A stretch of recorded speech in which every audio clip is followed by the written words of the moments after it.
여러분 안녕하세요. 귀간조입니다. 귀요보입니다. 이번 영상은 귀로 듣는 요양보호사 귀요보 필기 100문제 풀이 영상입니다. 필기 문제는 이 정도만 풀어보셔도 될 것 같아요. 시간 전략과 집중력을 높이기 위해서 빠른 시간에 풀어드릴 거고요. 중요한 포인트 요점까지 찝어드릴게요.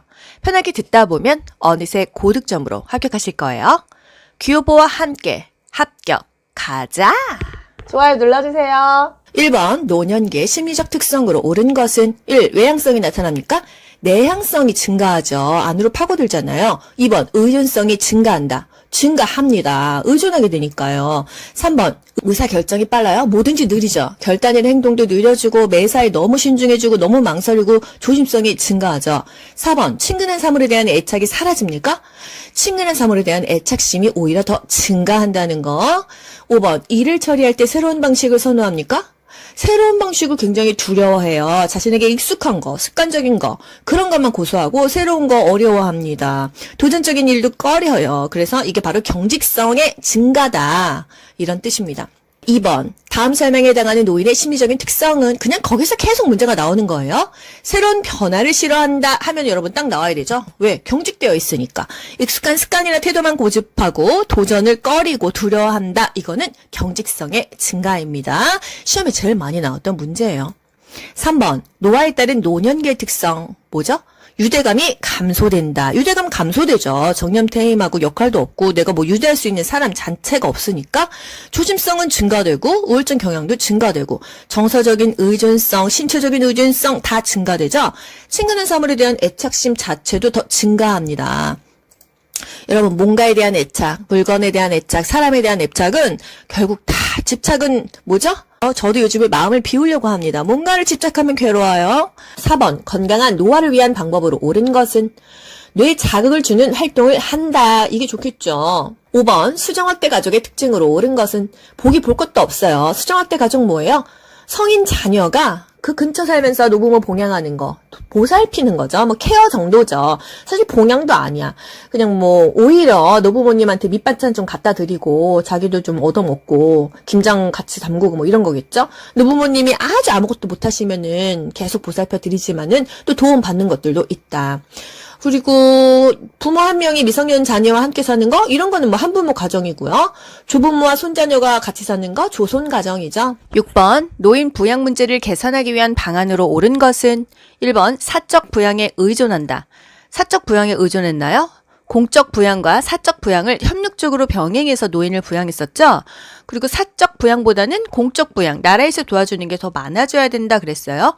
2번, 시설 입소를 우선시한다. 시설 입소보다는 노인이 최대한 가정에서 오래 살 수 있는 노인, 독립의 법칙 기억나시나요, 여러분? 시설 입소보다는 우리 뭐 어머니 아버지가 요양원 가시는 것보다는 가정에 최대한 계시면서 자녀가 돌보는 게 아무래도 더 삶의 질이 높겠죠. 3번 세대 간 분리를 강조한다. 젊은 세대 그리고 노인의 세대, 공감대를 형성하고 세대 갈등을 완화하려면 분리하는 게 아니라 어떻게 될까요? 통합을 해야 돼요. 노인 부양 문제 개선 방안으로 세대 통합을 증진해야겠습니다. 4번 노인 돌봄 정책을 강화한다. 그렇죠. 돌봄 정책을 강화합니다. 그래야 노인 부양 문제가 개선이 되는 거예요. 자녀들이 하루 종일 부모님을 어떻게 케어하겠어요? 일도 나가야 되는데, 그래서 뭐 데이케어 센터 또는 뭐 요양원, 방문 요양, 이런 노인 돌봄 정책을 강화하면 아무래도 부양 문제가 개선이 되겠죠? 5번, 노인 일자리 지원 사업을 축소하는 게 아니라 더 많이 만들어야 돼요. 노인 일자리 지원 사업을 확대시켜야 되겠습니다. 문제 7번, 노인 부양 문제의 개선 방향으로 옳은 것은, 노인 부양 문제 어떻게 해야 되죠? 나도 준비하고 사회도 준비해야 돼요. 그런 답이 뭐가 있을까? 1번 자녀에게 부양 부담을 부과한다. 과거에는 정말 자식이 다 돌봤잖아요. 그래서 오죽하면 고려정에 있었겠어요? 2번 노인 부양을 가족의 문제로 한정한다. 이건 가족의 문제만이 아니에요. 사회적인 문제입니다. 가족이 불행하면 사회가 불행해지는 거니까. 3번 소득의 재분배를 위해서 기초연금을 축소한다. 기초연금은 오히려 늘려야 되고요. 이것까지 요양보호사에서 다루지는 않는데 간호조무사 국가고시에는 나오잖아요. 왜 소득의 재분배야? 우리 4대 보험 강제로 뛰어가잖아요. 나라에서 국민이 어떤 위기에 처했을 때 그때 내가 도와줄 테니까 미리 강제로 뛰어가. 병원을 가면요. 젊은 사람은 뭐 4천 얼마가 기본료 아니에요? 그리고 노인분들은 1,500원으로 알고 있는데 건강보험료를 10만 원 낸 사람이나 뭐 지역보험 15,000원 낸 사람이나 뭐 50만 원, 100만 원 낸 사람이나 혜택은 똑같다는 거. 그래서 돈 많이 낸 사람이 돈 적게 낸 사람까지 좀 커버해줘서 그 소득이 다 재분배된다. 이건 약간 공산주의 느낌 아닙니까? 돈 많이 버는 사람한테 세금 많이 뛰어간다. 그래서 돈 없는 사람까지 조금 커버 쳐준다. 이게 바로 소득의 재분배를 한다 이 말이에요. 사회보험 제도를 통해서 세대 통합을 증진한다. 사회보험 제도는 나라에서 국민을 도와주는 거니까 세대의 통합을 증진한다. 돌봄 서비스에 대한 국가의 책임을 축소한다. 뭐 국가의 책임은 점점 늘어나는 추세입니다. 8번 노인 장기 요양보험 제도의 목적 뭐라 그랬어요? 어려운 국민을 도와서 어느 정도 삶의 질을 유지시켜 주는 거라고 했죠? 그걸 일상생활이 어려운 노인의 가사나 신체 활동을 지원하는 것이라고 표현하면 되겠습니다. 9번 국민의 질병 및 건강 증진에 대해서 보험급여를 제공함으로써 국민 보건 향상과 사회보장 증진에 기여하는 제도는 사실 문제 자체가 이해가 안 가요. 말이 어렵기 때문에. 왜 쉬운 걸 이렇게 어렵게 해놨어? 그래야 국가고시를 떨어지는 사람이 있으니까. 국가고시는 합격시키려고 문제를 내지 않아요. 어느 정도 떨어뜨리려고 문제를 좀 어렵게 내는 경향이 있습니다. 그래야 공부를 하니까요. 이걸 좀 쉽게 풀어볼까요? 국민의 질병이나 건강 증진에 대해서 보험급여, 혜택이에요, 혜택. 서비스를 제공함으로써 국민이 건강해지기 위해서 도와주는 제도가 뭐냐 이거예요. 국민건강보험제도다. 국민건강보험제도가 뭐예요? 돈 없는 사람은 조금 내, 돈 많은 사람은 좀 많이 내. 그래서 소득을 재분배해서 다 공평하게 좀 국민들이 건강할 수 있도록 도와주는 제도입니다. 10번 문제 볼게요. 유행연합이 채택한 노인을 위한 원칙의 내용으로 옳은 것은 가능한 한 오랫동안 가정에서 살 수 있게 한다. 이게 이렇게 나옵니다. 11번 학대 피해 노인 전용 쉼터 역할로 옳은 것은 학대 피해 노인을 보호하고 어떤 심리 상담 프로그램을 하는 곳이 전용 쉼터입니다. 일정 기간만 보호해 주는 거예요. 12번 다음과 같은 역할을 담당하는 곳은 요양보호사의 권리 침해에 관한 상담을 해준다. 역량 강화를 위해서 교육해준다. 건강검진도 해준다. 이런 거 뭐죠? 요양요원을 지원해주는 센터다. 장기요양요원 지원센터이다. 13번 다음에서 설명하는 노인복지시설의 유형은 뭐냐? 신체적 정신적 장애로 어려움을 갖고 가정에서 생활하는 노인에게 각종 편의를 제공하여 지역사회 안에서 안정된 노후를 영위하도록 한다. 가정에서 생활하는 노인에게 혜택을 준다. 재가급여의 한 종류지. 방문해서 요양보호사가 도와주는 거. 방문요양이라는 거예요.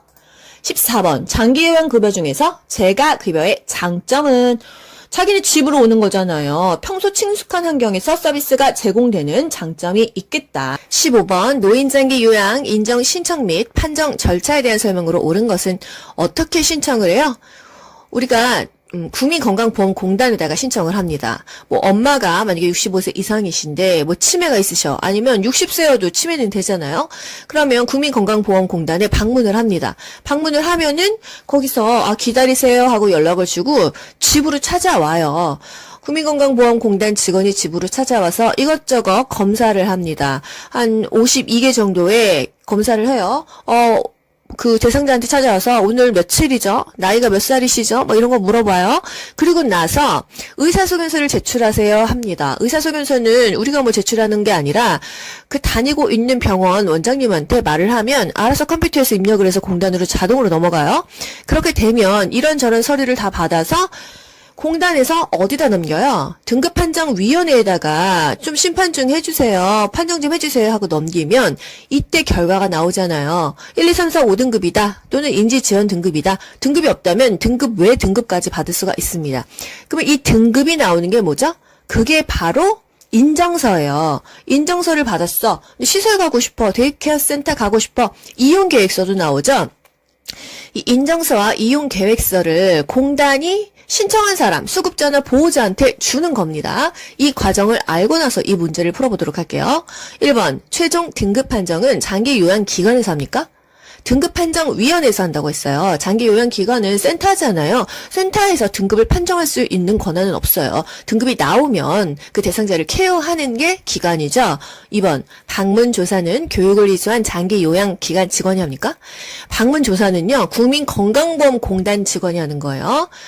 3번, 지자체는 장기요양 인정서를 국민건강보험공단에 제출해요? 아니죠.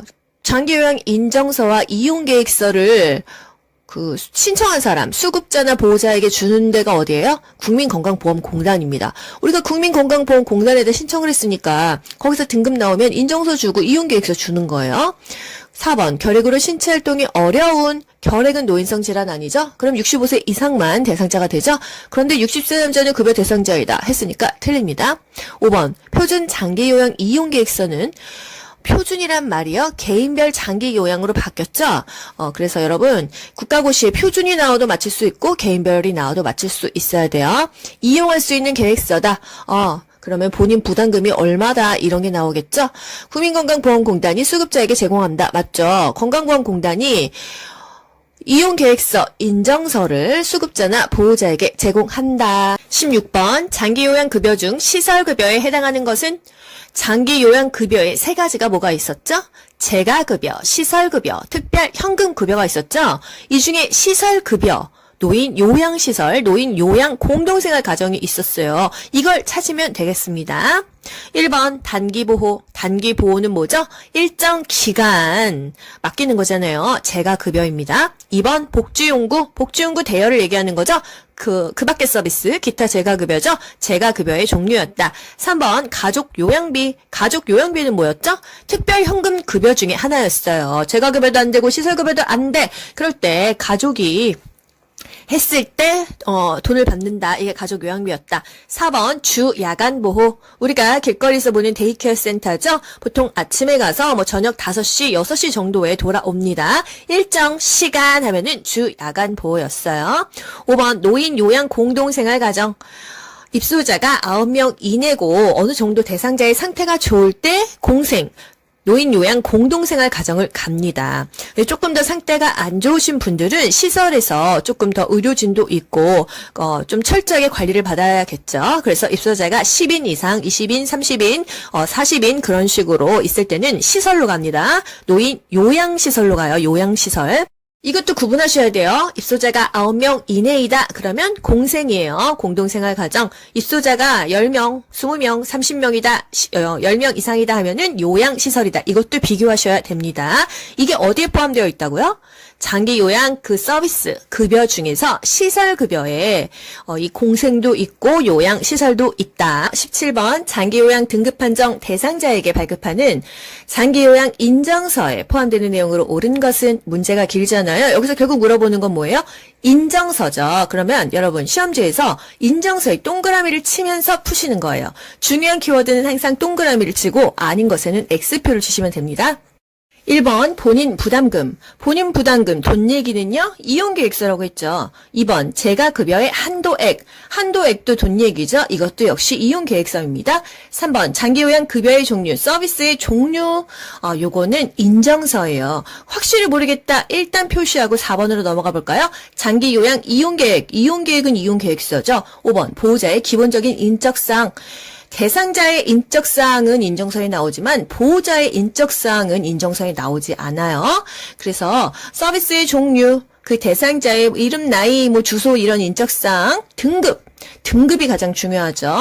그리고 유효기간 요게 나온 다음에 인정서이다. 인정서에서 가장 대표적인 것은 등급. 이용계획서는 돈 얘기가 나와야 된다.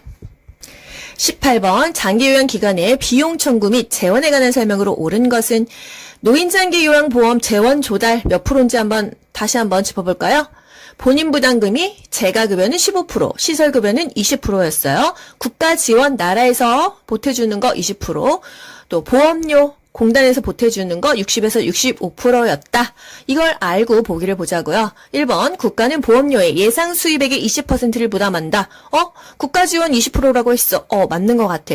2번 장기 요양 기간은 본인 부담금을 보건복지부에 청구한다. 기관에서 만약에 엄마가 요양원 갔어요. 그럼 요양원에서 본인 부담금을 누구한테 청구할까요? 그 대상자한테 청구를 하겠죠. 그리고 그 나머지 부분은요, 공단에다가 청구를 합니다.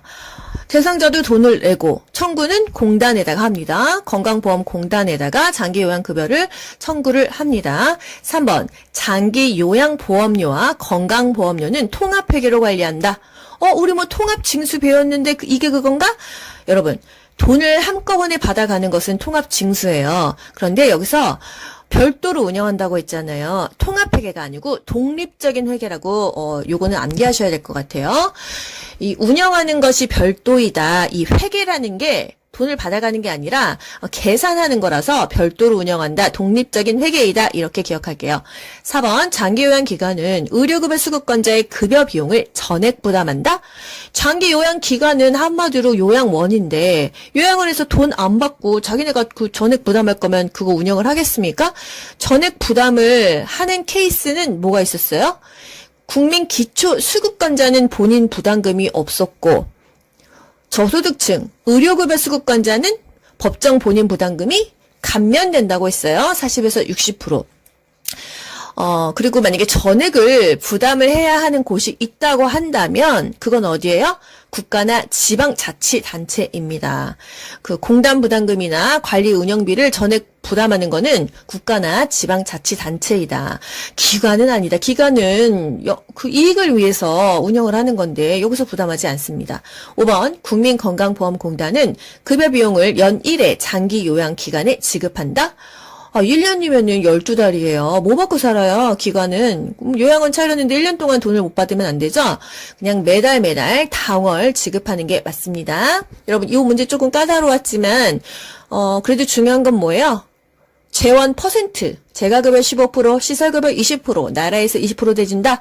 보험료는 60에서 65% 공단에서 대준다. 요거 알고 가시고 돈은 통합으로 징수하는데 운영은 별도로 해서 그것을 독립 회계로 한다. 이거 정도만 아시면 되겠죠.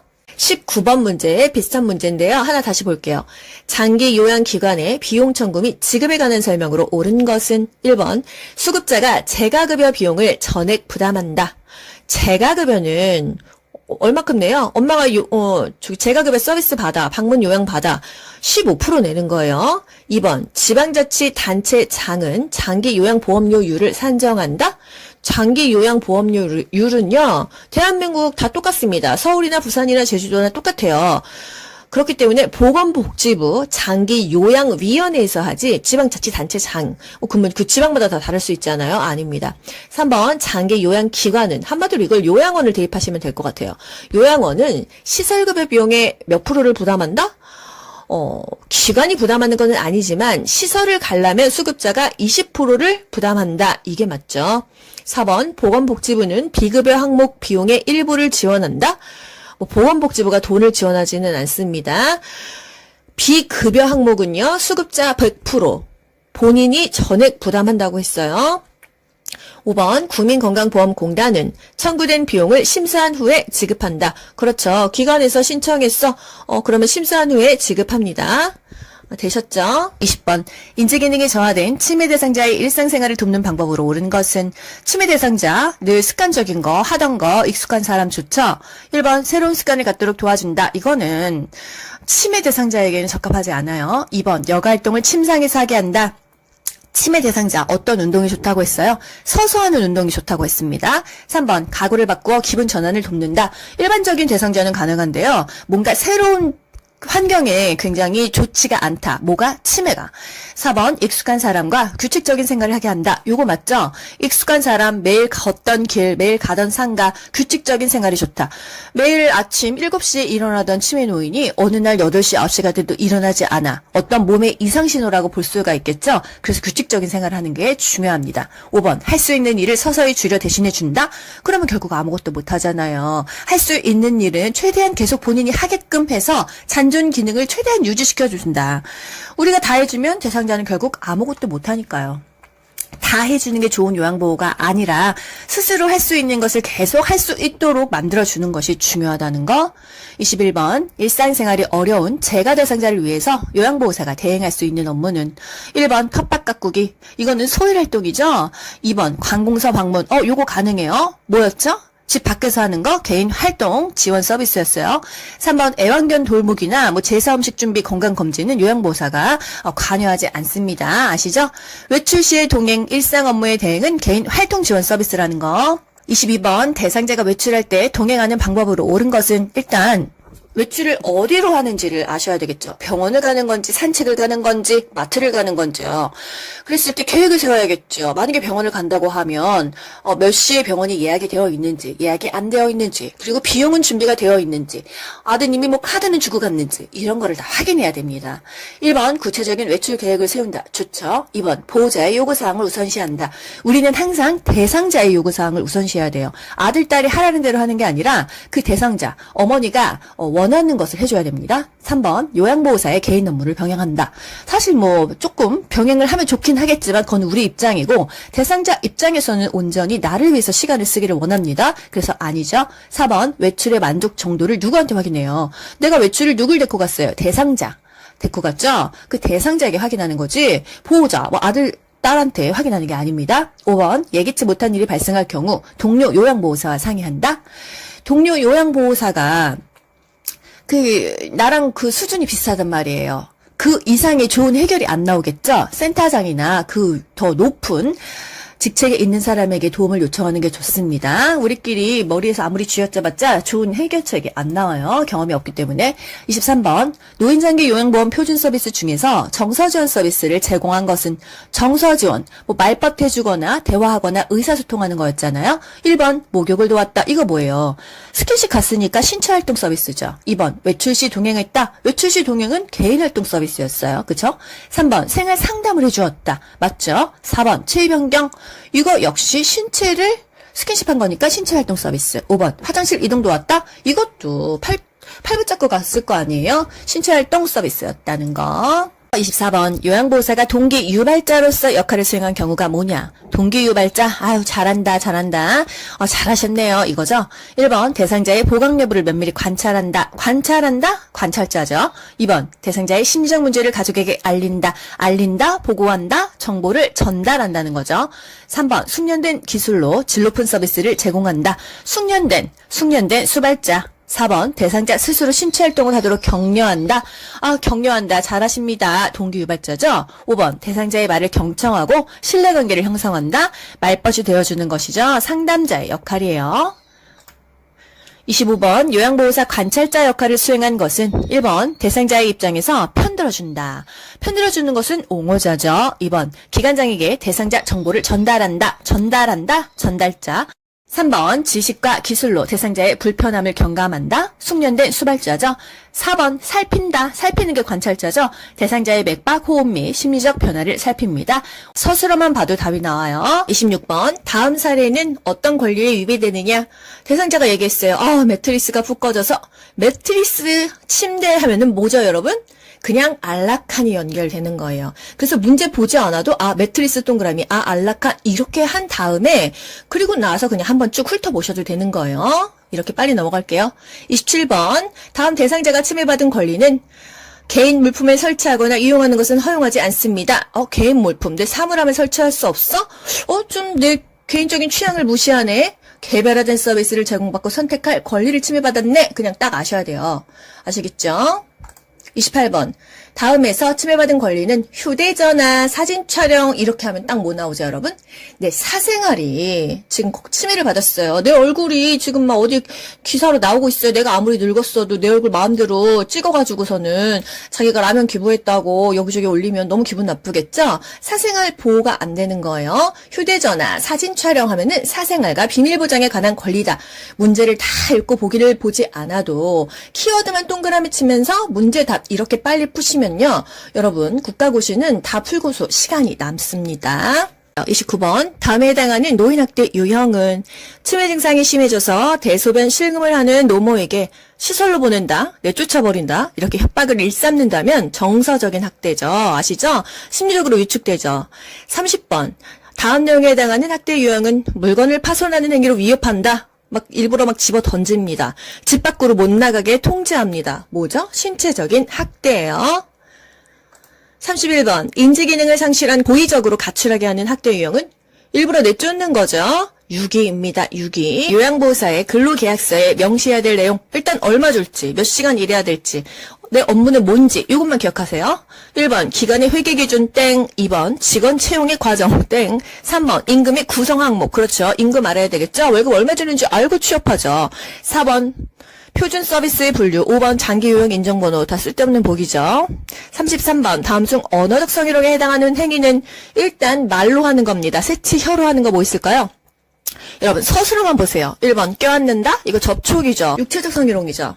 2번 만진다. 육체적이죠. 3번 보여준다. 이거 시각적이죠. 4번 보여준다. 이것도 시각적이죠.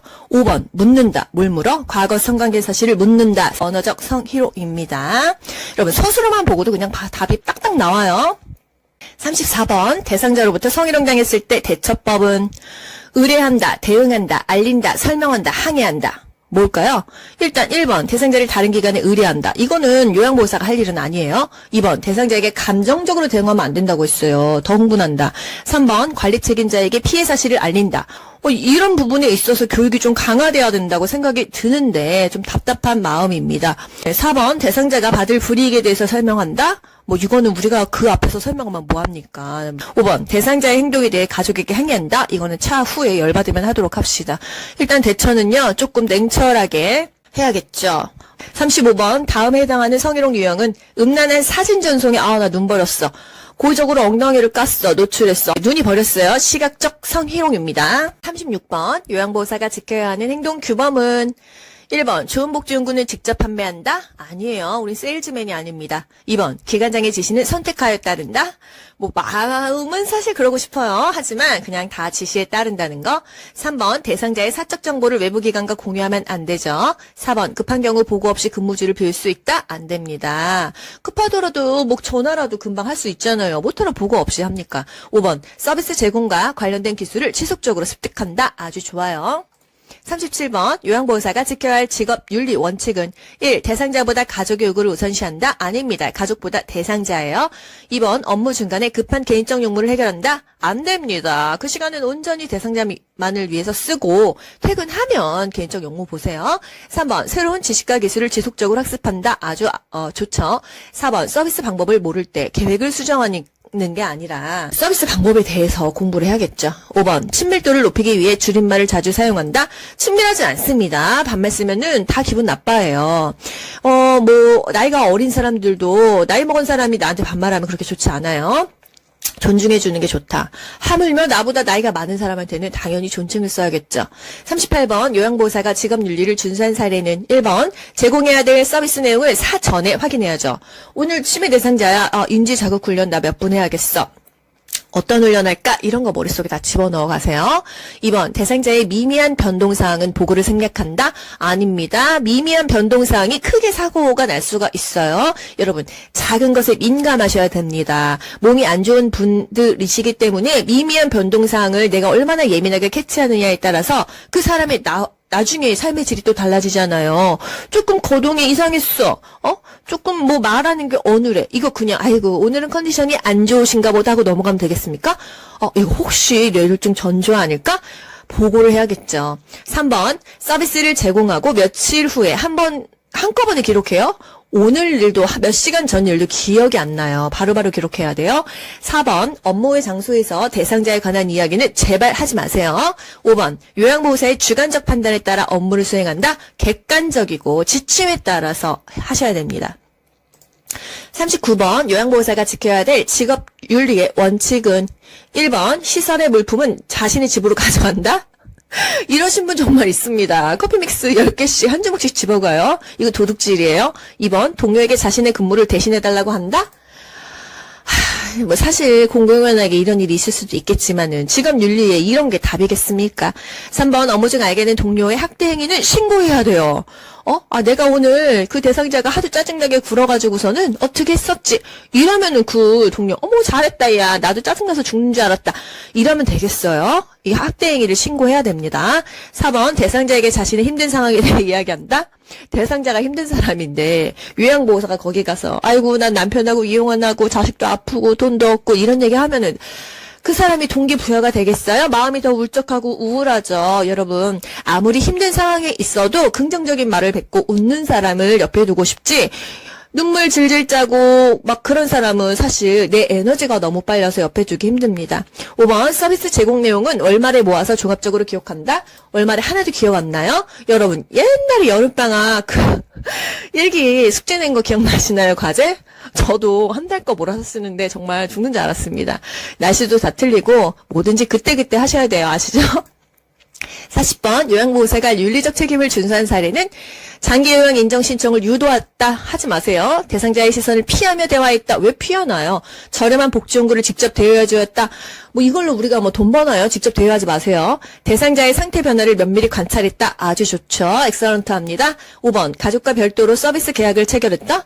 가족과 별도로 무슨 서비스 계약을 체결해요? 보호자가 다 알아야 됩니다. 41번 요양보호사가 윤리적 책임 준수한 사례는 다 똑같은 문제예요, 여러분. 조금 변형이 있는데 너무 쉽죠. 대상자가 없어서 방에 들어가 기다렸다. 남의 집에 방에 들어갔다가 뭐 없어지면 도둑으로 몰려요. 2번 대상자를 대신해서 서비스 계약을 체결했다. 대상자를 대신해서 체결하는 거 없습니다. 대상자가 우리 부모님도 아니고 남이에요. 남을 대신해서 뭔가를 하면은 책임과 문제만 생깁니다. 3번 자신의 건강 관리보다 업무 성과를 중요시했다. 아프면 다 무용지물입니다. 부귀영화, 뭐 건강 없으면 무슨 소용이 있겠습니까? 4번 업무 수행에 방해가 되지 않는 복장을 착용했다. 좋아요. 굿이에요. 내가 일하러 가야 되고 가가지고 막 방바닥 닦아야 되는데 들을 씻고 가면 안 되겠죠. 5번 편하게 관리하려고 대상자의 머리를 짧게 잘랐다. 뭐 어느 정도 마음에 공감은 되지만요. 그러면 그 대상자가 자기 거울을 보면서 얼마나 마음이 심란하겠습니까? 그렇게 하지 말자고요. 42번 대상자가 지속적으로 식사를 거부할 때 어떻게 해야 돼요? 일단 왜 식사를 거부하는지, 틀니가 뭐가 불편하신지, 입안에 뭐가 상처가 있는지 그런 것을 파악하고요. 보고를 해야겠어요. 다음 상황에서 요양보호사의 대처로 옳은 것은 목욕시킬 때마다 대상자가 요양보호사의 엉덩이를 만져서 심한 성적 불쾌감을 느꼈다. 참 때마다 만졌는데 어떻게 계속 일을 하고 있을까요? 어떻게 해야 돼요? 일단 만졌어. 단호하게라는 말이 나오는 보기를 찾아보세요. 피해 사실을 혼자만 알고 있는다? 안 되죠. 성적 행동을 못하도록 단호하게 말한다? 맞아요. 노인이 되면 그럴 수 있다고 넘어간다? 버릇을 나쁘게 만드는 거죠. 4번 기분이 나쁘다면 감정적으로 대응한다. 감정적으로 대응해봤자 소용이 없어요. 5번 동료 요양보호사 대상자를 서로 바꾼다. 그러면은 동료는 똑같은 일을 당하는데 이게 되겠습니까? 근본적인 해결이 안 되는 거예요, 사실. 단호하게 사실 말한다 하더라도 그 다음에는 안 그럴까요? 참 걱정스러운 부분이 있지만 국가고시 자주 나오는 거 일단 부적절한 성행동을 했어 단호하게 하고요. 그 다음에 단호하게라는 보기가 없다고 한다면 센터장에게 보고한다. 센터장은 차후에 요양 서비스를 하지 않겠습니다 라고 뭐 얘기하거나 이런 것들이 다 연장선상의 답이 되겠어요. 일단 우리 요양보호사는요 단호하게 말한다. 이게 국가고시가 요구하는 답입니다. 현실에서는 112에 신고를 하시든지 여러분 하고 싶은 대로 하시면 저는 좋을 것 같은데 일단 국가고시 용으로는 단호하게 말한다입니다. 요양보호사가 업무를 수행할 때 근골격계 질환 발생 위험이 적은 경우는 아무래도 환경이 좋은 경우는 미끄럽지 않고 평평한 바닥에서 작업할 때 좋습니다.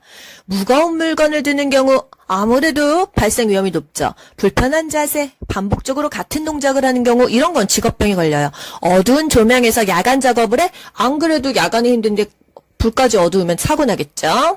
45번 요통을 예방하면서 물건을 들어 올리는 방법으로 옳은 것은 보기 안 봐도 여러분 어떻게 해야 돼요? 무릎을 굽히고 허리를 꼿꼿이 세우고 자세는 낮추고 물건을 팔과 가까운 곳에서 들고 발에 지지면은 넓힌다. 이게 답이 되겠어요. 무릎을 굽혀 자세를 낮춘다. 46번 요양보호사가 감염을 예방하는 방법으로 옳은 것은 1번 기침을 할 때 손으로 입을 가리고 한다. 나이 있으신 분들은 손으로 가리고 하는 게 맞는 줄 아십니다. 하지만 어떻게 바뀌었어요? 이렇게 겨드랑이로 감싸고 하는 거예요. 2번 결핵 대상자가 완치될 때까지 접촉하지 않는다? 마음은 하고 싶지 않을 수 있지만 그럼 이 대상자는 누가 돌봅니까? 보호장구를 착용하고 한다. 마스크 장갑이요. 3번 머리니 감염 대상자와 수건을 공동으로 사용한다. 왜 굳이 공동으로 사용합니까? 대상자랑. 이 옳마요. 4번 오메 걸린 대상자와 접촉하여 증상이 나타나면 치료를 시작한다. 그럴듯하지만요. 증상이 없어도 치료하라고 했어요. 5번 노로바이러스에 감염된 후 2, 3일간 요양보호 업무를 중단한다. 맞죠? 이 손으로 요리하면 대상자도 노로바이러스 걸릴 수 있으니까요. 47번 옴에 감염된 대상자를 돕는 방법으로 옴 하면은 동시에 치료한다. 이게 답이에요. 뭐가 있어요? 대상자와 접촉한 사람은 증상 유무와 상관없이 동시에 치료한다. 그냥 답이 딱딱 이렇게 나오는 겁니다. 이런 건 빨리빨리 넘어갈게요. 48번 결핵 대상자를 돌볼 때 감염을 예방하는 방법으로 옳은 것은 일단 결핵이면요. 어떻게 해요? 1번 대상자가 완치될 때까지 격리한다. 아니에요. 코로나인가요? 2번, 대상자와 접촉했을 때 결핵 검사를 받는다? 결핵 검사 받는 거 맞죠? 근데 뭐 2주에서 한 달 이후에 받는다? 이래도 맞아요. 3번, 대상자와 접촉하기 전에 결핵약을 복용한다? 결핵약은요, 일단 진단이 나와야 주는 것도 있지만요, 막 그 한 주먹씩 됩니다. 그리고 6개월에서 2년 동안 먹어요. 이 결핵약이 내성이 생기기 때문에 처음에 그냥 다양한 종류의 결핵약을 공복에 한 주먹씩 먹습니다. 여러분, 결핵약 그래서 6개월, 2년 먹으면 간이 다 버린다 이런 얘기 있잖아요. 대상자와 접촉하기 전에 결핵약을 먹습니까? 한두 번 먹는 것도 아니고 6개월, 2년을 먹어요? 말도 안 되는 얘기예요. 4번, 대상자의 옷은 산성세제로 세탁하여 멸균한다? 옷이 다 샀겠죠? 그리고 멸균이라는 것은요, 멸균기에 넣지 않고는 멸균이 안 됩니다. 삶는 거는 살균이지 멸균이 아니에요. 5번, 결핵 감염을 예방하기 위해서 오염된 음식 섭취에 주의한다. 결핵은요, 먹어서 잘못 걸리는 거는 장염, 노로바이러스, 뭐 장티푸스, 콜레라 이런 거고요. 결핵은 호흡기 질환이에요. 숨을 같이쉬면 걸리는 거예요. 아시겠죠? 49번, 옴에 감염된 대상자를 안전하게 돕는 방법으로 옳은 것은 1번, 감염 부위를 만져보아 열감을 확인한다. 옴은 접촉하면 옮는다고 했어요. 뭐 옷이나 침구류, 그리고 직접 만지게 되면 알까잖아요. 그래서 감염이 되니까 만지지 않습니다. 2번, 오염된 속옷은 찬물로 세탁한 후 말린다. 우리 찬물로 하고 나서 뜨거운 물로 비누칠해서 비볐던 거 뭐 있었죠? 피 묻은 거 그렇게 했었잖아요. 단백질은 뜨거운 물에 닿으면 응고돼서 빨래가 안 된다. 그래서 일단 찬물에다가 비벼가지고 어느 정도 빠뜨리고 나서 뜨거운 물로 비누칠해서 닦는다고 했어요. 뭐 피라든지 어떤 책 같은 거 단백질 성분으로 이루어진 것은 처음에 찬물로 한다 기억하시고요. 옴은요, 옴 찐득이잖아요. 그래서 뜨거운 물로 세탁을 합니다. 1, 20분 정도 세탁하고요. 빨래를 다 하고 나서는 마르고 나서 입으면 돼요? 안 돼요. 세탁한 후 3일 이상 사용하지 않습니다. 왜? 옴은요, 엄청 질겨요. 그래서 세탁을 하고 나서도 3일 동안 생존을 합니다. 그래서 몸 밖에서 떨어져 나가도 3일 동안 살아있기 때문에 72시간 동안 살아있기 때문에 세탁하고 3일 동안 쓰지 않고 그 다음에 사용한다는 거예요. 3번, 매일 아침 가려운 부위에 연고를 발라준다. 항상 밤에 가렵고 밤에 기침 나고 밤에 열나고 아프죠? 그 옴찐득이가 활동은 밤에 합니다. 그래서 밤에 약을 발라 죽여요. 그리고 다음날 아침에 씻는 거예요.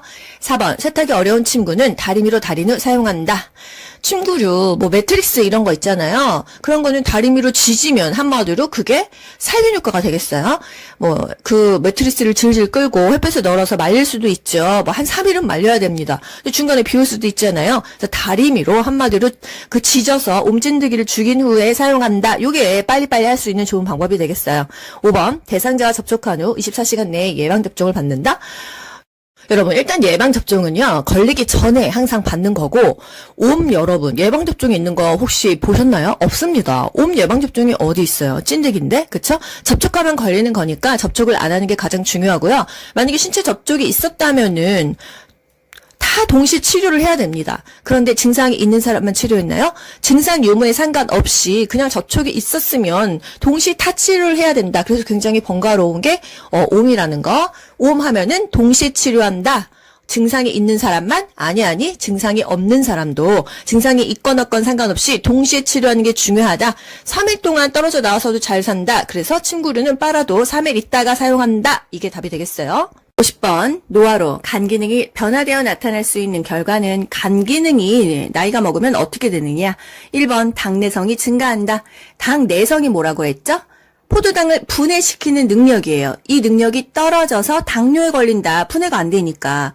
췌장에서 호르몬 분비가 감소돼서 당 내성이 떨어진다. 포도당이 분해가 안 된다. 그래서 당뇨병이 걸리기 쉽다고 했었어요. 2번, 타액의 분비 증가? 타액은 침이죠? 침이 막 잘 나와서 입안이 촉촉합니까? 타액과 위액의 분비는 감소된다 그랬어요. 3번, 칼슘의 흡수 증가? 나이 먹고 흡수가 잘 되겠습니까? 그럼 소화가 잘 된다는 소린데, 칼슘의 흡수는 오히려 더 감소된다. 그래서 칼슘이 흡수가 잘 되려면 뭐랑 같이 먹으면 좋을까요? 비타민 D랑 먹으면 좋습니다. 여기서 국가고시에 정말 자주 나오는 거 뭐 있어요? 철분제는 뭐랑 같이 먹어라? 철 좀 들어라의 C, 비타민 C 또는 오렌지 주스랑 철분제를 같이 먹는다. 이게 그렇게 국가고시에 자주 나올 문제인지는 모르겠는데 정말 자주 나옵니다. 4번 위산 분비 저하. 맞아. 그리고 4번 답하실 거예요? 위산 분비 저하되는 거 맞아요. 타액과 위액의 분비가 감소되니까요. 침도 조금 나오고 위액, 위산이 조금 나옵니다. 그런데 이거 소화가 그래서 안 되는 거지. 간 기능하고는 연결이 안 되는데 헷갈릴 수 있겠죠? 5번 약물의 대사 능력 저하. 요거 뭐예요, 여러분? 간 기능이 저하돼서 약물의 대사 능력이 저하된다 그랬잖아요. 해독도 안 되고 약물이 몸속에서 제거가 안 된다. 빠져나가지를 않는다. 그래서 어떻게 된다? 신장 배설 능력이 저하되니까 약물 성분이 신체에 오래 남아서 중독 상태에 빠진다. 그래서 노인들은 약물 중독 상태에 많이 빠질 수가 있고 약에 민감해진다 했었어요. 51번 노인성 질환의 특성은 노인성 질환 중요합니다. 간호조무사 국가고시에도 나오고요. 요양보호사 국가고시에도 나와요. 우리가 상대하는 대상자들이 거의 다 노인이잖아요. 그래서 노인성 질환의 특성을 잘 알아야 됩니다. 경과가 길어요. 1번 경과가 짧다. 그랬으니까 틀렸죠? 2번 원인이 명확해요. 이게 세월이 지나면서 원인을 정확하게 알 수 없습니다. 3번 초기 진단이 용이하다? 용이하지 않아요. 초기에 진단하기가 쉽지가 않습니다. 이게 나이가 들어서 그런 건지 병이 생긴 건지 구분이 안 갑니다. 4번 합병증이 동반되기가 쉽다. 맞아요. 만약에 당뇨가 왔어. 그럼 좀 있으면요. 고혈압도 오고 고지혈증도 오고 혈순환이 안 돼가지고 눈에 녹내장도 오고 계속 도미노로 합병증이 동반이 되기가 쉽습니다. 5번 정상적인 노화 과정과 구분하기가 쉬우면 얼마나 좋겠어요. 이게 늙어서 그런 건지 내가 질병이 있는 건지 구분하기가 어렵다는 거. 52번 노인성 질환의 특성 똑같은 문제죠. 보기만 달랐습니다. 1번 질병의 경과가 짧다. 틀렸죠. 경과는 길어요. 2번 질병의 초기 진단이 쉽다. 쉬우면 좋을 텐데 초기 진단이 어렵다는 거. 3번 질병 발생의 원인이 명확합니까? 불명확해요. 확실하게 그 원인을 찾을 수가 없어요. 4번 가벼운 질환에도 의식장애가 발생하기가 쉽다. 맞죠? 젊은 사람들 설사 좀 했다고 기절 안 하는데 노인들은 워낙에 체력이 떨어져 있다 보니까 그냥 조금만 아파도 갑자기 의식을 잃는 경우가 많다는 거예요. 5번 약 성분이 체외로 빨리 배출되어 치료가 어렵다? 약성분이 체외로 빨리빨리 배출되는 것은 그만큼 뭔가 순환이 잘 된다는 거예요. 신진대사가 원활하다. 그런데 노인은 어떻다? 약물에 대한 반응이 민감해요, 둔감해요? 민감하다고 했어요. 민감하다고. 이 신장을 통해서 배설이 돼야 됩니다. 오줌이든 뭐든 밖으로 빠져나가야 되는데 배설이 안 되니까 이 약성분이 몸에 오래 축적되겠죠. 그러면 오랫동안 그 남은 약성분이 중독 상태에 빠질 수 있게 하는 거예요. 그래서 노인은 약에 민감해지고 약물 중독에 빠지기 쉽다. 53번 대장암을 예방하기 위한 영양관리 방법으로 옳은 것은 대장암 어떻게 한다고 했죠? 자녀식이 먹어요? 저자녀식이 먹어요? 대자녀식이 섬유소가 많은 음식 먹는다고 했어요. 물 많이 먹고 통곡물, 생야채, 생과일 이런 거 먹는다고 했다. 대장암 1번 수분 제한. 수분을 제한하면 안 되겠죠. 더 많이 먹어야 된다는 거. 2번 식물성 지방을 제한한다. 동물성 지방은 제한해도 식물성은 괜찮다. 3번 채소와 과일을 권장한다. 괜찮죠? 4번 고칼로리 식이를 권장. 고칼로리 식이를 권장하지는 않습니다. 5번 정제된 저자녀식이 권장, 자녀식이를 권장했어요. 54번 대상자에게 변비를 일으킬 수 있는 요인, 물 조금 먹고 많이 움직이지 않고 밥 조금 먹고 또 마약성 진통제 먹었을 때 변비 생기죠. 1번 수분 섭취의 증가, 이거는 오히려 변비를 완화시킬 수 있는 요인이죠. 수분을 조금 먹었을 때 변비가 생긴다. 똥이 딱딱하게 굳어서 수분을 안 먹어서 변이 마르면 변비가 오히려 올 수가 있다. 2번 신체 활동 증가. 많이 움직이면 장 활동이 원활해져서 똥도 잘 나옵니다. 많이 움직이지 않았기 때문에 변비가 생기는 거예요. 3번 복부의 근력 강화. 배에 힘이 있으면 똥도 잘 나옵니다. 이건 아니죠? 4번 마약성 진통제를 복용했다. 요게 바로 변비의 원인인 거예요. 5번 규칙적인 배변 습관. 규칙적인 배변 습관이면 그 시간에 똥이 또 잘 나오기 때문에 변비가 생기지 않습니다. 55번 대상자가 변비가 있다고 할 때 요양보호사의 대처 방법은 물 많이 먹이고 밥도 좀 더 많이 드셔야 돼요. 그리고 많이 움직이셔야 돼요. 뭐 그렇게 움직일 수 있도록 해드리면 되겠죠. 1번 하제를 준다. 아래 하예요. 밑으로 쭉쭉 빼내주는 약입니다. 우리가 약을 함부로 처방하면 안 돼요. 2번 좌약을 넣어준다. 의료행위니까 안 됩니다. 3번 식사량을 줄여서 제공한다. 식사량을 줄이면 오히려 더 변비가 생긴다는 거. 우리 많이 먹으면 똥매립잖아요. 4번 글리세린으로 관장을 해준다. 관장하는 것도 의료행위입니다. 안 돼요. 5번 변이가 생긴 즉시 화장실에 가게 한다. 규칙적인 배변 습관이 변비를 완화시킬 수 있다고 했잖아요. 우리가 화장실 너무 가고 싶습니다. 지금 똥이 나올 것 같은데 그때 잠깐 어떤 일이 있어서 참게 되면 어떻게 해요? 똥이 안 나옵니다. 똥도 골라요. 여러분 소변과 대변 중에서 그래도 참아도 괜찮은 게 뭐가 있을까요? 소변은 잠깐 참아도 된다. 오히려 방광 용적이 늘어난다. 뭐 너무 오래 참으면 당연히 방광이 안 좋겠지만요. 하지만 대변은요. 똥도 골라요. 그리고 변비가 생길 수 있어요. 변이가 생긴 즉시 똥이 마렵다면 즉시 화장실에 가게 한다. 규칙적인 배변 습관이 좋다는 거예요. 56번 천식 대상자의 증상을 악화시킬 수 있는 요인은 1번 금연. 금연하면 담배를 끊는 거잖아요. 악화가 아니라 오히려 호전되겠죠. 2번 복식호흡.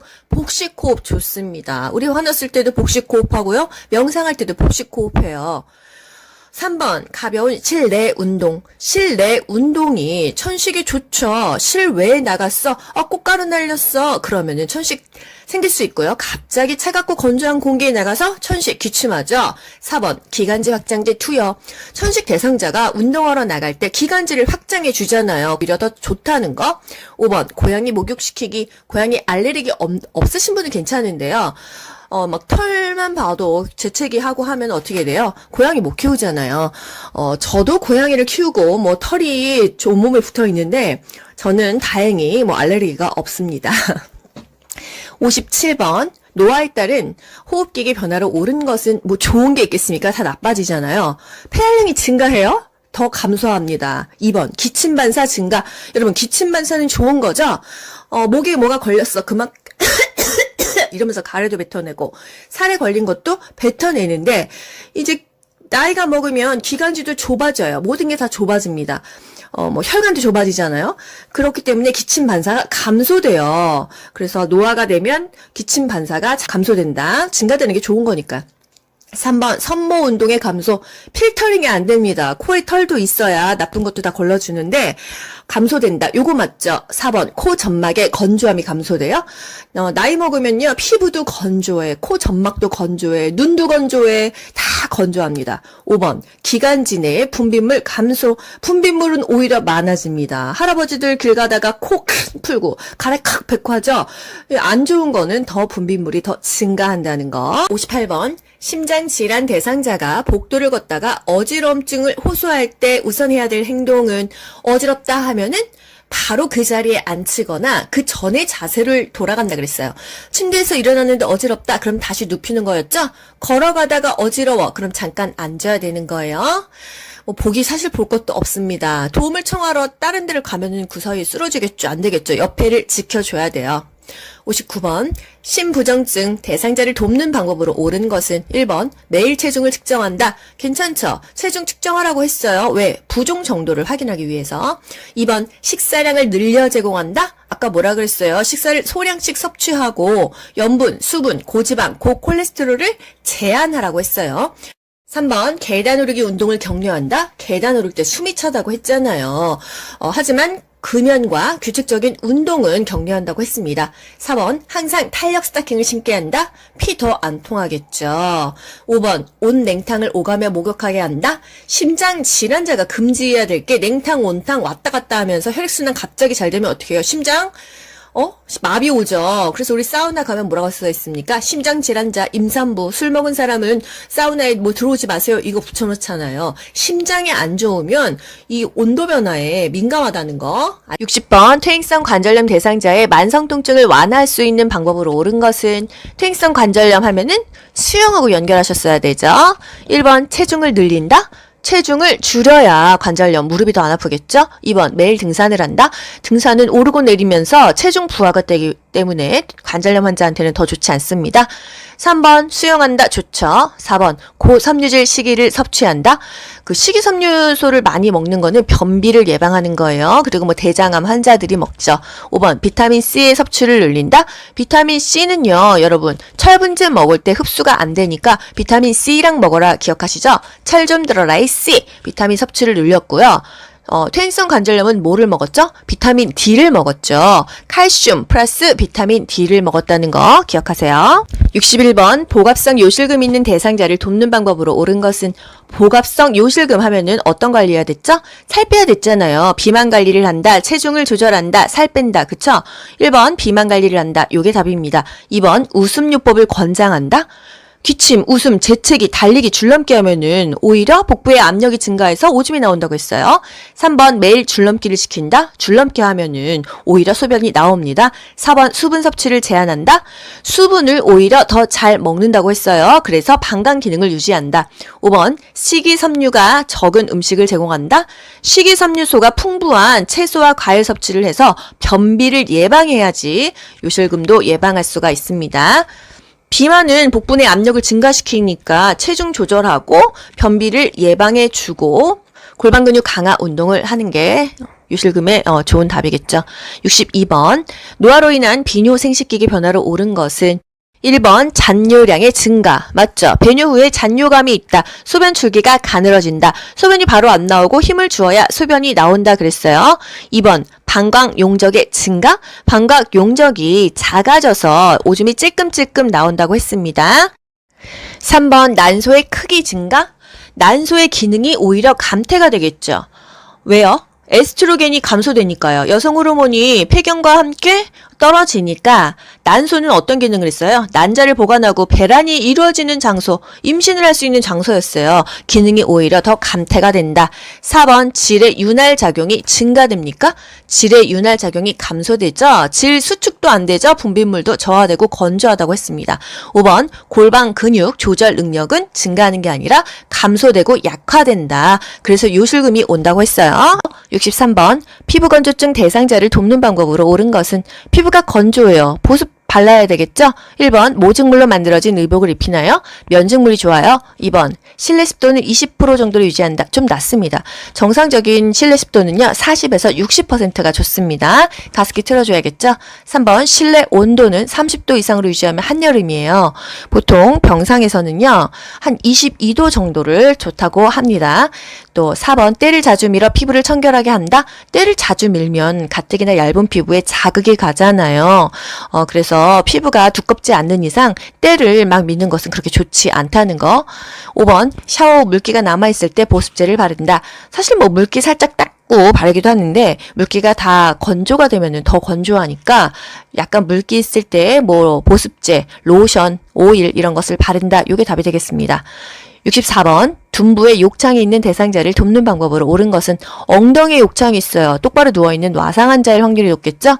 1번 도넛 베개 대줍니까? 안 대주죠. 이건 치질 환자예요. 2번 뜨거운 물주머니를 대어준다? 화상 입겠죠. 욕창에는 미지근한 물로 마사지해주고 미지근한 바람 쐬어준다고 했지 뜨거운 건 자극이 갑니다. 3번 한두 시간마다 체위를 바꿔준다. 좋죠? 누워있는 환자는 2시간마다 또 앉아있을 때는 1시간마다 4번 대상자의 옷을 끌어서 체위를 변경한다. 끌어서 하면 다 틀립니다. 끌다 보면 살이 쓸려요. 그냥 사실 뭐 젊은 사람들은 이렇게 좀 잡아 끈다고 살이 어떻게 다치진 않잖아요. 워낙에 피부가 얇고 약하다 보니까 조금만 끌어도 상처가 나고 그 상처가 욕창으로 더 번진다는 거예요.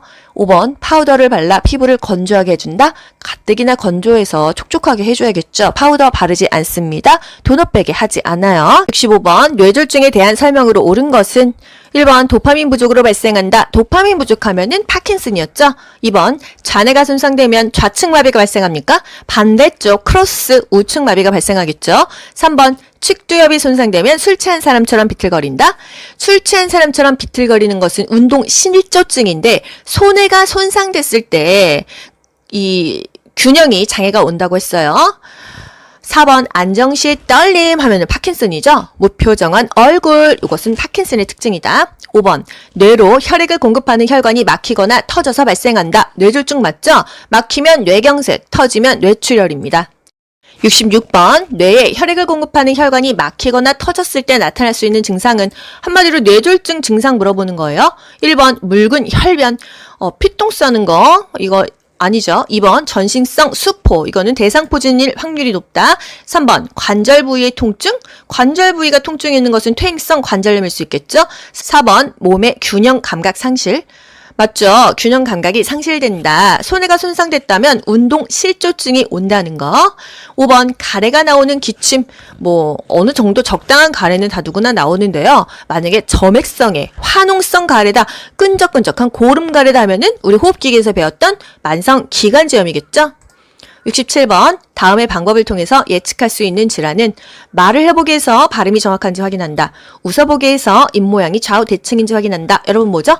뇌졸중이잖아요. 그쵸? 이렇게 이론을 알고 나면 문제가 쉽게 풀린다는 거. 68번, 수정체가 혼탁해져. 그러면 사실 딱 나오지 않습니까, 여러분? 수정체가 뿌옇다 하면은 백내장이에요. 빛이 들어가지 못하고 사물이 부옇게 보이게 되는 질환은 보기 사실 볼 것도 없습니다. 69번, 오른쪽 눈에 녹내장이 있는 대상자가 일상생활에서 준수해야 될 사항은 녹내장, 압력 조심해야 돼, 스트레스 받지 말아야 돼, 이거잖아요. 1번, 조명을 어둡게 하고 생활한다? 조명을 어둡게 하고 생활해서 좋은 환자는 없습니다. 2번, 윗몸 일으키기 운동을 꾸준히 하면 압력이 그냥 더 생겨서 안 좋겠죠. 3번, 눈을 자주 비벼 혈액순환을 돕는다? 혈액순환을 눈을 비비면 되겠습니까? 각막만 상하겠죠. 4번, 작업을 할 때는 고개를 숙인 자세를 취한다? 고개를 숙이면 압력이 더 올라가니까 녹내장에는 쥐약이에요. 5번, 양쪽 눈 모두 정기적으로 안과 검사를 받는다. 검사받고 치료받고 예방하는 거 적당한 답이 되겠습니다. 70번, 노화로 인한 내분비계 변화로 오른 것은 1번, 기초대사율의 감소. 근육의 질량이 감소되죠. 기초대사율도 감소됩니다. 소화가 잘 안 된다. 당 분해가 잘 안 된다. 이렇게 기억하시면 되겠어요. 2번, 콜레스테롤 수치가 감소하나요? 콜레스테롤 수치는 나이 먹을수록 더 높아집니다. 3번, 인슐린 분비가 증가되는 게 아니라 인슐린에 대한 민감성 감소로 쉽게 고혈당이 된다. 인슐린에 대한 분비가 감소한다. 인슐린은 혈당을 떨어뜨려주는 역할을 하니까. 4번, 포도당 대사 능력이 증가하나요? 포도당 대사 능력이 떨어져요. 그래서 인슐린에 대한 민감성도 감소돼요. 그래서 고혈당이 된다는 거예요. 포도당 대사 능력이 뭐예요? 한마디로 당을 분해하는 능력이 떨어진다. 그래서 혈당이 올라간다. 이렇게 연결하시면 되겠어요. 5번, 갑상샘 호르몬 분비량 증가? 갑상선 크기가 줄어들어요. 그러면 크기가 줄어들었으니까 갑상선 호르몬 분비량도 약간은 감소합니다. 71번, 당뇨병 대상자의 발 관리 방법으로 옳은 것은 발톱은 일자로 자른다. 이게 항상 답이에요. 2번, 꼭 끼는 신발을 신는다. 아닙니다. 편안한 거, 차라리 살짝 여유 있는 신발이 좋아요. 3번, 양말을 벗고 맨발로 다닌다. 당뇨 환자는 무조건 양말을 신어야 됩니다. 왜? 다치고 나면 상처가 잘 안 낫기 때문에 항상 발을 보호해줘야 된다. 4번, 발을 씻은 후에 물기는 남겨두는 게 아니고요. 당뇨병 대상자는 무좀이 또 잘 생길 수 있기 때문에 발가락 사이사이 다 말려줘야 돼요. 5번, 발에 열패드를 대어주어 보온한다. 발에 열패드 대어줬다가 화상 입을 수도 있고요. 감각이 둔하기 때문에 또 땀 많이 나면은 무좀 생길 수 있어서 발에다가 열패드 대고 이런 것은 하지 않습니다. 72번, 당뇨병 대상자를 돕는 방법으로 옳은 것은 1번, 발톱은 둥글게 자릅니까? 손톱은 둥글게 해도 되는데 발톱은 무조건 일자로입니다. 2번, 간식으로 과일 주스를 제공한다. 과일 주스 혈당이 쭉 올라가겠죠. 저혈당일 때 먹이는데 너무 단순당질, 갑자기 당이 확 올라가면 안 된다. 3번, 식사하고 30분에서 1시간 뒤에 운동하게 한다. 좋죠. 이때 밥 먹고 혈당이 올라가니까 이때 운동하는 게 좋다. 4번, 인슐린 주사약을 구강으로 복용하게 한다. 주사는 주사를 맞아야 되고요. 구강으로 먹어야 되는 것은 경구용 혈당 강화제입니다. 인슐린은 구강으로 복용할 수가 없는 게 좀 아쉬운 부분이에요. 5번, 활동량이 많은 날은 고혈당에 주의하게 하는 게 아니라 활동을 너무 많이 하면 혈당이 떨어지겠죠. 저혈당에 주의하게 한다. 3번, 진압력 장애가 있는 대상자와 의사소통하는 방법으로 옳은 것은 1번, 주의사항에 대해 자세히 설명한다. 잘 모르죠. 2번, 대상자의 미래 계획을 함께 세운다. 현재가 중요해요. 3번, 대중매체에서 나오는 신조어를 사용한다. 익숙한 거, 하던 거를 해야겠죠. 4번, 장소, 날짜, 시간에 대해서 자주 인식시켜준다. 좋습니다. 5번, 친밀감을 표현하기 위해서 별명을 사용하지 않고 이름을 부릅니다. 귀여보님 이렇게 합니다. 74번, 노인 우울증의 특징은 1번, 밤에 숙면을 취하는 게 아니라 낮잠 잔다고 했죠. 밤에는 배회한다. 2번, 증상이 명확하게 나타납니까? 이게 우울증인지 치매인지 그냥 먹어서 그런지 정확하지 않아요. 3번 주변에 대한 관심이 많아져요.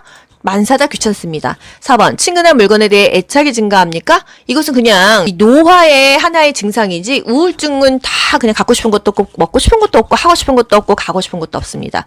5번 두통, 소화불량 등의 신체 증상을 호소한다? 저 이거 보고 약간 뜨끔한 게 제가 머리 아프고 소화가 잘 안 되는 때가 많습니다. 뭐 시험 시즌이라든지 계속 영상만 만들 때 저도 알 수 없는 이런 증상이 호소가 되는데 이게 바로 우울증인가? 저도 지금 이런 생각이 드네요. 15번 진압력 장애가 있어 화장실을 찾지 못하는 대상자를 도울 수 있는 방법은 1번 복도 끝을 가리키며 왼쪽으로 가세요라고 한다.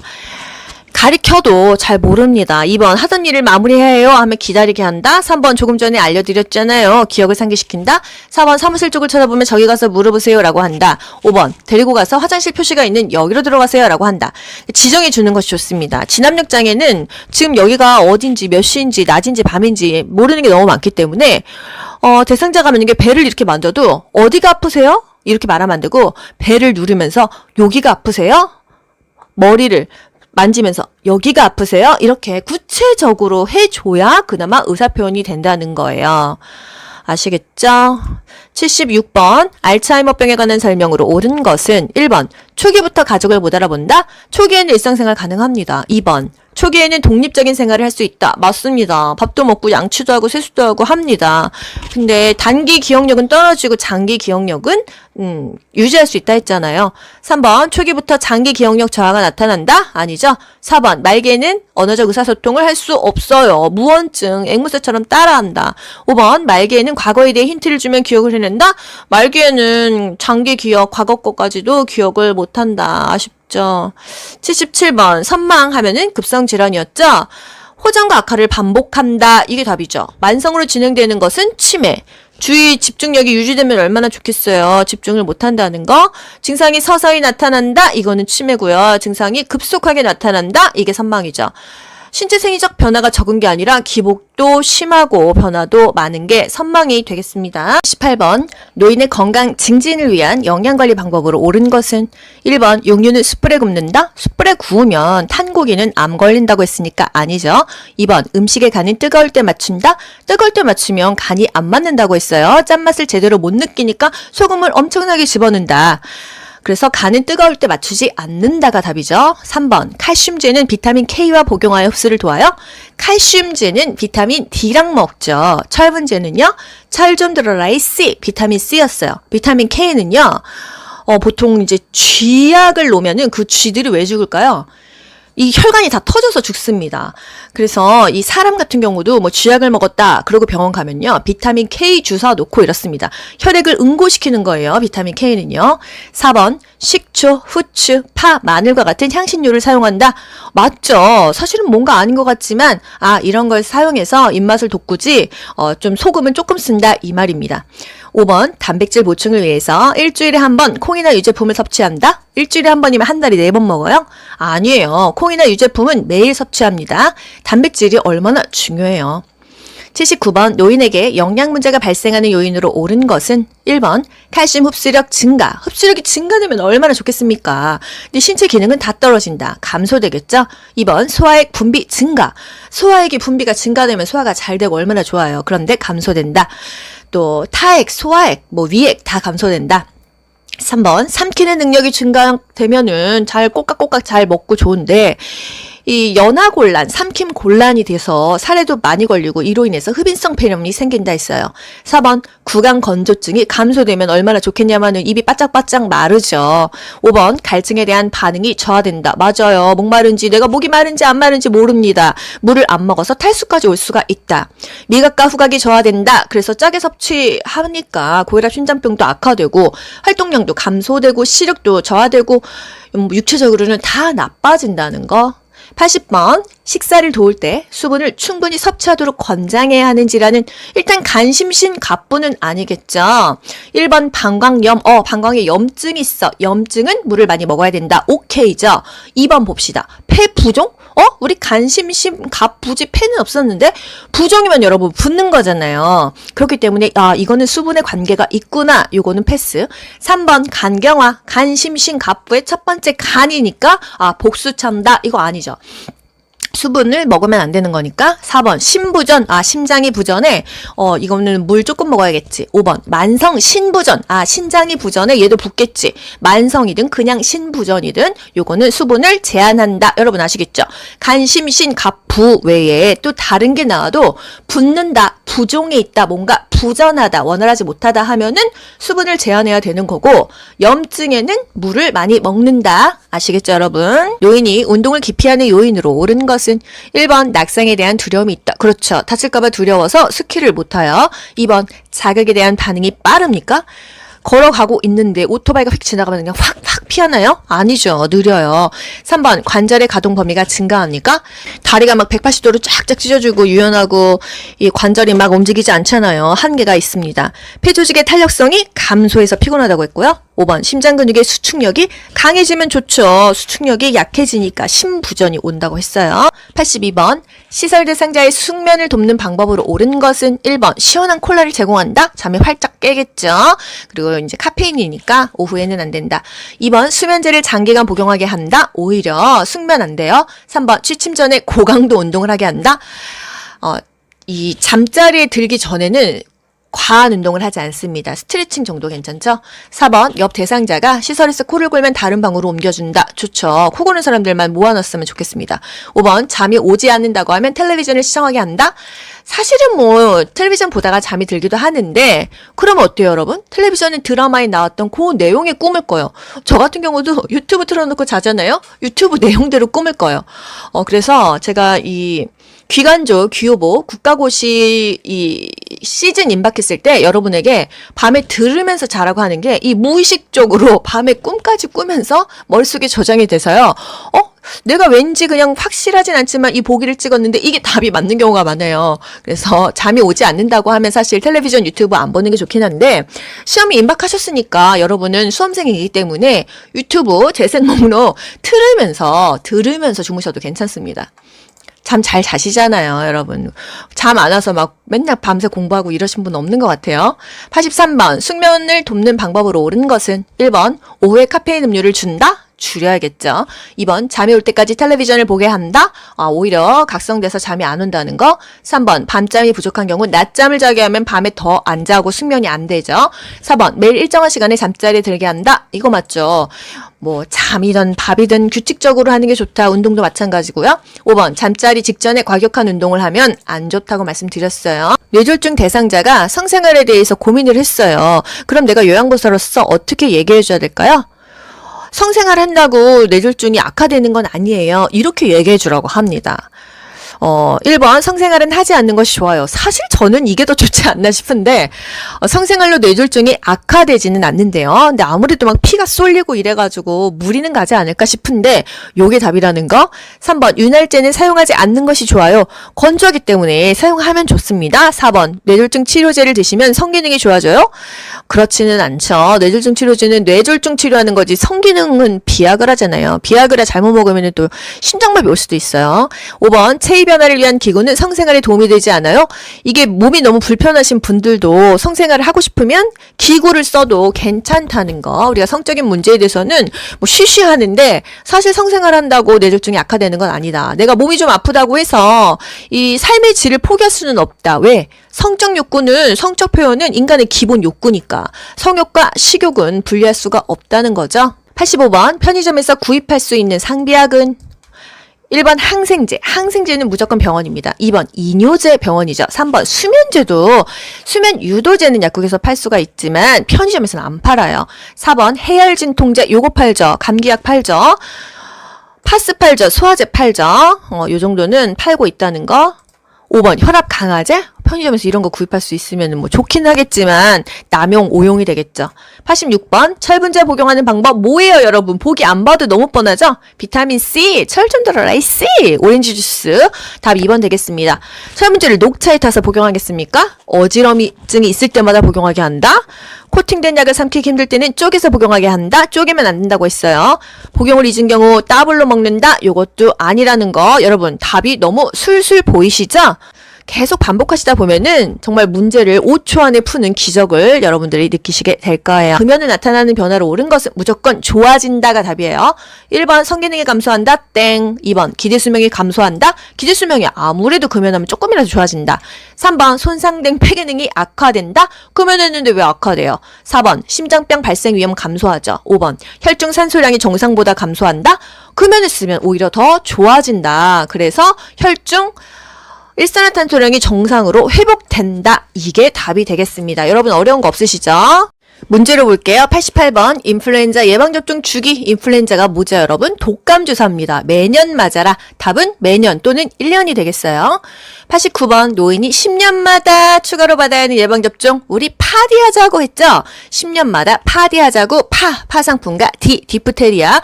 여러분 보기 안 봐도 그냥 답이 딱딱 나오시죠? 90번 폭염에 노출되었을 때 안전수칙으로 옳은 것은 여러분 보기 안 봐도 머리에 딱 뭐가 떠오를까요? 시원하게 해준다, 찬물 마신다 이런 거죠.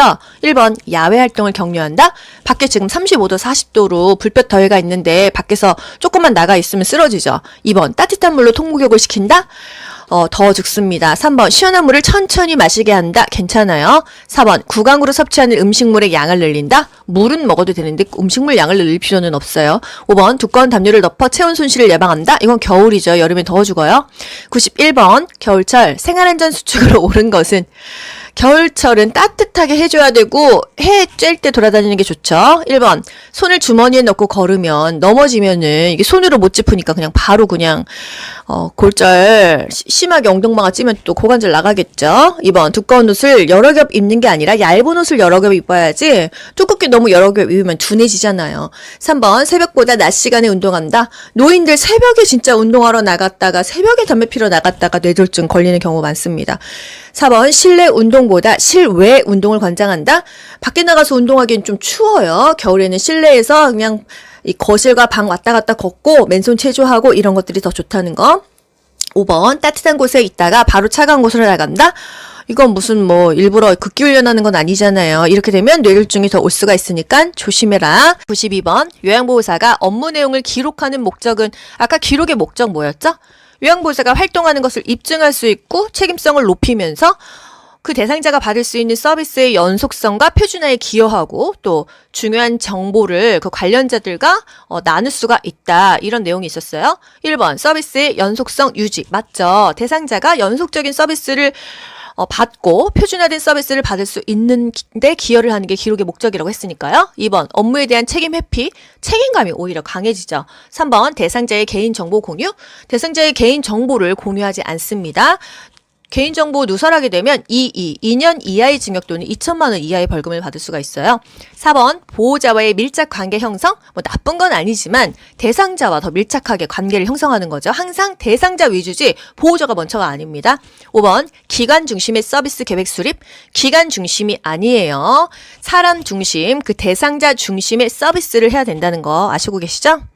93번 요양보호 서비스의 목적으로 옳은 것은 요양보호 서비스는 신체가 불편하고 일상생활이 안 되는 사람들을 65세 이상 또는 65세 미만으로 나눴잖아요. 일단 1번 신체기능 증진을 지원한다. 이게 맞죠. 어느 정도 일반인처럼 정상적인 생활을 할 수 있게끔 도와주는 거예요. 이게 일단 요양보호 서비스의 목적이라는 거. 2번 가족의 일상생활을 지원한다. 가족이 10명이에요. 요양보호사 혼자서 10명을 어떻게 다 지원하겠어요. 대상자만 지원합니다. 3번 심리상담 서비스를 제공한다? 일단 요양보호 서비스는요, 신체적인 기능 지원하고, 뭐 은행 가는 거, 마트 가는 거, 그냥 의식주 기본적인 생활을 지원하는 게 목적이고요. 심리상담은 그 이상의 서비스예요. 4번, 일자리 프로그램을 연계한다. 5번, 여가활동 프로그램을 평가한다. 이런 것들은 일단 기본적인 거, 신체 기능 증진, 이외에 그냥 플러스 알파라는 거 하면 좋은 거지 무조건 서비스의 목적은 아니라는 거예요. 94번 요양보호 기록의 원칙에 따라 작성된 내용은 1번 아들 가족이 가끔 방문한, 가끔이라고 하면 안 되죠. 일주일마다 방문함, 한 달에 1회, 2회 방문함 이런 식으로 적어야 돼요. 구체적으로 써야 되죠. 2번 최근에 인지 기능이 더 나빠짐. 이 최근이라는 게요. 한 달인지 세 달인지 모르잖아요. 정확하게 기록해야겠죠. 3번 오전 10시에 단감 1개를 다 먹음. 요거 좋죠. 4번 오후 5시에 본 소변의 양이 많음. 소변량이 500cc인지 뭐 300cc인지 적어야겠죠. 5번 텔레비전을 오랜만에 2-3시간 정도 시청함. 오랜만에가 일주일 만인지 하루 만인지 모르잖아요. 명확하게 누가 봐도 객관적으로 표준화된 공식화된 용어로 작성을 하면 되겠습니다. 5번 다음과 같은 경우에 필요한 업무 보고 방식은 복잡하다, 정확성을 요한다, 보존이 필요하다, 서면 보고가 되겠습니다. 급하고 빨리빨리 해야 되고 조금 가벼운 사안이라면 구두 보고죠. 97번 방문 요양 서비스를 제공하는 과정에서 시설장에게 반드시 보고해야 되는 상황은 어떤 큰 문제가 있을 때, 대상자가 병 진단을 받았을 때 이런 경우죠. 1번 식재료 정리가 안 되어 있을 때 요양보호사가 처리하면 되겠죠. 2번 재활용 분리배출 안 되어 있을 때 이거 내선에서 처리 가능해요. 3번 대상자의 친척이 병문안을 왔을 때 별일 아니죠. 4번 대상자가 자녀 옷의 세탁을 요구할 때 이때는 우리 요양보호사가 얘기하면 되겠죠. 아 대상자님 저희는 대상자님만을 케어하지 가족분들까지 요양보호를 해드릴 수는 없습니다. 이렇게 말씀하시면 되겠습니다. 5번 대상자가 당뇨병 진단받은 것을 알았을 때 이럴 때는 보고를 합니다. 대상자 상태의 변화가 생겼잖아요. 그렇기 때문에 당뇨병 진단받았을 때 보고합니다. 대상자의 상황과 욕구를 점검하여 서비스 제공 계획을 수립하기 위한 회의는 사례회의다. 이렇게 바로 맞추실 수 있으시죠? 99번 말기 암 환자가 사전 연명 의료 의향서를 작성하면 치료가 어떻게 되죠? 이렇게 물었을 때 요양보호사가 어떻게 대답해야 될까요? 1번 모든 치료가 중단됩니다. 모든 치료가 중단되는 건 아니라고 했잖아요. 기본적인 통증을 완화하기 위한 진통제, 물 공급, 영양분 공급, 산소 공급은 된다고 했잖아요. 2번 혈액 투석은 계속 진행됩니다. 투석은 하지 않는다고 했습니다. 3번 진통제와 수분은 계속 공급됩니다. 요거 맞죠? 4번 항암제 치료는 의사가 판단하는 게 아니라 받지 않는다고 했어요. 5번 인공호흡기 치료는 비용을 부담하면 계속할 수 있습니까? 인공호흡기 치료 하지 않는다고 했어요. 안 하는 거 심폐소생술. 또 인공호흡기 안 한다고 했고요. 혈액투석 안 하고 항암제 투여 안 한다고 했습니다. 100번 시설 대상자가 요양보호사에게 자신을 대신하여 사전연명 의료의향서를 작성해달라고 한다면 어떻게 해야 되죠? 본인만 작성할 수 있어요. 이렇게 말해야 되죠. 제가 같이 가드릴 수는 있는데요. 본인이 직접 신청하셔야 됩니다. 대리 신청은 안 돼요. 이렇게 반응하면 돼요. 1번 한 번 작성하면 처리할 수 없습니다. 처리할 수 있다고 했어요. 변경할 수 있다고 했습니다. 2번 시설장과 상의해서 작성해야 합니다. 본인이 결정하면 됩니다. 3번 시설에 오기 전에 작성해야 합니다. 뭐 오고 나서도 상관없습니다. 4번 어르신이 직접 작성하는 것이 원칙입니다. 요게 맞죠? 5번 자녀의 동의가 있어야 작성할 수 있습니다. 자녀의 동의 없이도 작성할 수 있습니다. 뭐 자녀가 없는 사람도 있잖아요. 보통 사전 연명의료의향서 해놓고 나면 가족들이 너무나 싫어하는 경우도 있어요. 나 이렇게 허망하게 우리 가족, 우리 부모님을 보낼 수 없다. 이거 처리하고 싶다. 하지만 본인이 처리하기 전까지는 유효하다는 거예요. 귀로 듣고 고득점 합격하는 비결이 귀요보에 있습니다. 여러분 모두 합격 가자. 안녕. 좋아요 눌러주세요.